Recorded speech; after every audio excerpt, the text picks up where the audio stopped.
നവരാത്രിയിലെ അവസാന ദിവസം ദേവിയെ സിദ്ധിദാത്രി ഭാവത്തിലാണ് ആരാധിച്ചു പോരുന്നത്.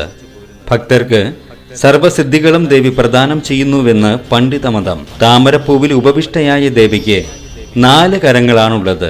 ചക്രം, ഗദ, ശംഖ്, താമര എന്നിവ ഏന്തിയ ദേവിയുടെ വാഹനം സിംഹമാണ്. സിദ്ധിദാനം ചെയ്യുന്നവൾ എന്നാണ് സിദ്ധിദാത്രി എന്ന നാമധേയം കൊണ്ട് അർത്ഥമാക്കുന്നത്. ഭക്തന് എല്ലാവിധ കഴിവുകളും സിദ്ധികളും നൽകി അനുഗ്രഹിക്കുന്ന ദേവിയാണ് സിദ്ധിദാത്രി. ഭഗവാൻ പരമശിവന് സർവസിദ്ധികളും ലഭിച്ചത് സിദ്ധിദാത്രി ദേവിയുടെ അനുഗ്രഹത്താലാണെന്നും അതിനാൽ തന്റെ പാതി ദേവിക്ക് നൽകി ഭഗവാൻ അർദ്ധനാരീശ്വരനായി എന്നുമാണ് പുരാണങ്ങൾ പറയുന്നത്. സ്വർണവർണ്ണത്തോടു കൂടിയ ദേവി ദാനപ്രിയയും അഷ്ട ഐശ്വര്യപ്രദായിനിയുമാണ് എന്ന് ആചാര്യമതം. നവഗ്രഹങ്ങളിൽ കേതുവിന്റെ ദേവതയാണ് സിദ്ധിദാത്രി എന്ന് കരുതപ്പെടുന്നു. സർവാഭിഷ്ട സിദ്ധികളോടെ എല്ലാവർക്കും ദേവി ദർശനം നൽകുന്നു.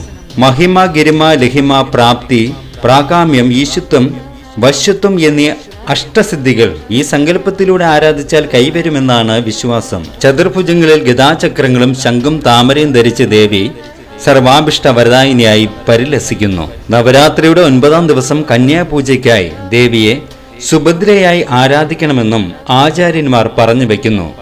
നവമി ദിനത്തിലാണ് ആയുധ പൂജ നടത്തിവരുന്നത്.